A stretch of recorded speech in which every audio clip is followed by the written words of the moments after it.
É o que eles chamam de rotação de portfólio, gente, no economês. Bom, vamos voltar a falar de Master, porque eu prometi para vocês que teria entrevista e teremos agora. Vamos conversar com o senador Alessandro Vieira, do MDB do Sergipe, que é relator da CPI do crime organizado. Boa tarde, senador. Seja bem-vindo mais uma vez ao Central de Notícias. Prazer contar com o senhor.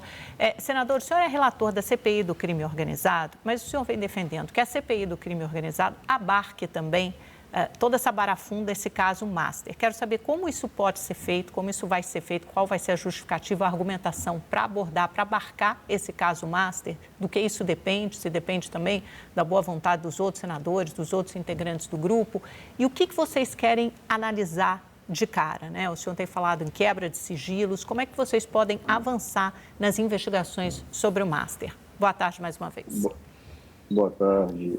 A Comissão Parlamentar de Inquérito ela tem um foco no crime organizado. A atuação do grupo que comandou o Banco Master é uma atuação típica de crime organizado. Com estruturação, continuidade e infiltração no poder público. Então, a CPI tem, sim, aptidão para essa ação. Vamos agora, na retomada do trabalho, terça-feira que vem, apresentar uma série de requerimentos de quebras de sigilo, de acesso a dados, vinculados, no primeiro momento, às pessoas jurídicas que teriam feito essa interface entre o Banco Master e figuras do Poder Judiciário relevantes, em particular, o ministro Dias Toffoli e o ministro Alexandre de Moraes. Então, o senhor está falando na quebra de sigilo desses escritórios de advocacia, das pessoas que trabalham Sim. nesses escritórios, e isso pode Escritório de advocacia e também os fundos, né? Eles têm algumas PJs, né? Não apenas os escritórios propriamente dito.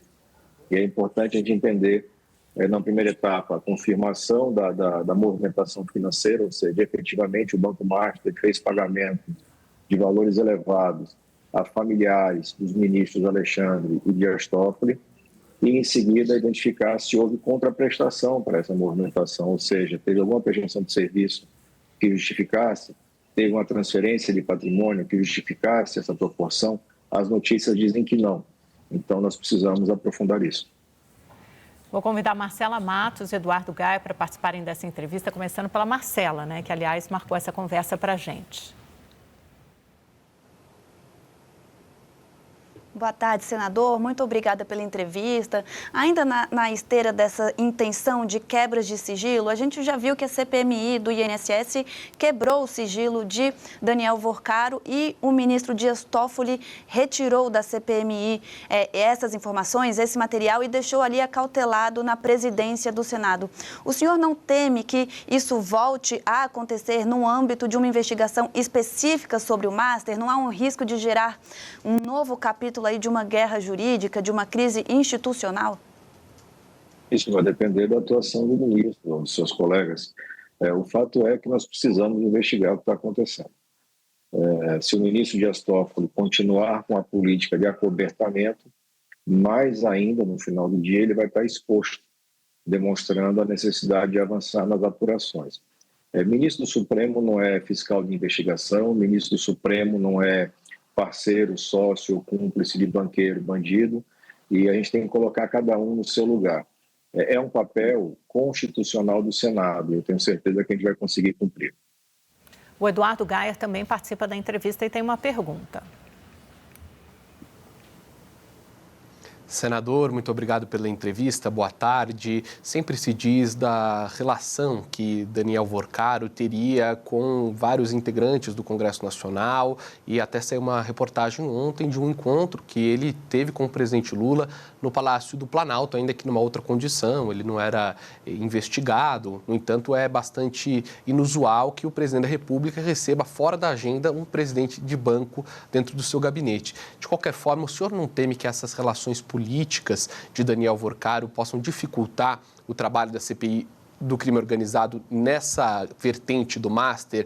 Será que o Centrão não pode atrapalhar essa CPI, evitando que ela ande fazendo chicana? Como é que o senhor avalia esse cenário? A dificuldade é evidente. A gente está falando de uma organização criminosa que tem infiltração nos três poderes e que movimentou bilhões de reais. Então, a dificuldade deve ser imensa. Mas isso não significa que você deve desistir da apuração. Pelo contrário, você tem que forçar mais ainda essa apuração para que cada um tenha que se expor, cada um seja forçado a fazer os seus movimentos. Então, já é muito claro que você tem braços da organização criminosa do Banco Master no Legislativo, no Executivo e no Judiciário. Identificar esses braços e depois apontar que medidas podem ser tomadas para correção é fundamental para quem tem uma república de verdade.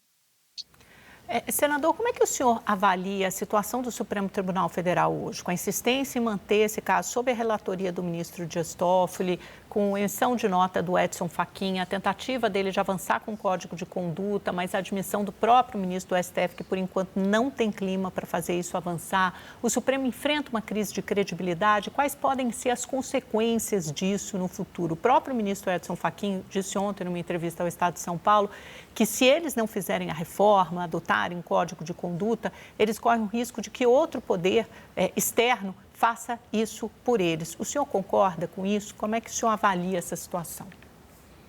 Sim, sem dúvida nenhuma. Se o Supremo não avançar, e ele não vai avançar, nós vamos seguramente pelo Congresso apresentar alternativas. Mas a primeira etapa é a identificação pública das condutas. A gente tem que separar as pessoas dos poderes, da instituição. O Poder Judiciário é intocável no nosso regime constitucional, mas os seus integrantes não.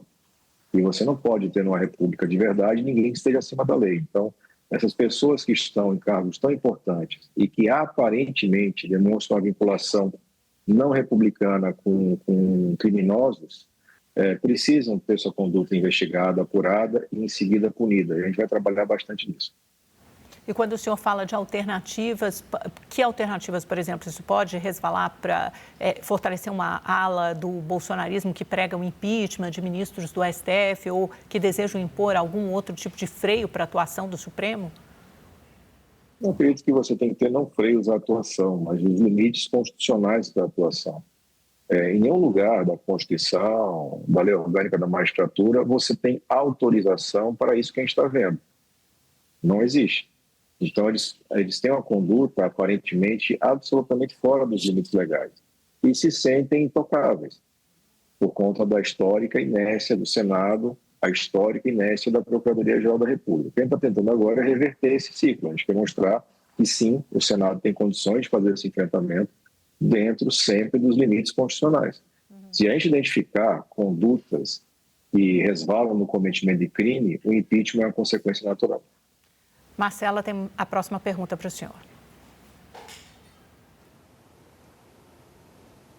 Senadora, a dúvida é exatamente em relação ao impeachment, porque ele depende do presidente do Congresso Nacional, Davi Alcolumbre, que até aqui sempre disse que jamais daria andamento a esse tipo de pedido, a esse tipo de processo. O senhor tem informação do posicionamento dele em relação a esse tema? Se mudou, se não mudou? E qual a expectativa disso? Vocês pretendem buscar Davi Alcolumbre? Como deve ser essa negociação lá no Senado? Não acredito não numa negociação, mas numa adequação às circunstâncias. Então, se você tiver a confirmação de prática de crime por membro do Supremo Tribunal Federal, vai ser impositivo a questão do impeachment. Eu não acredito que o senador Davi ou qualquer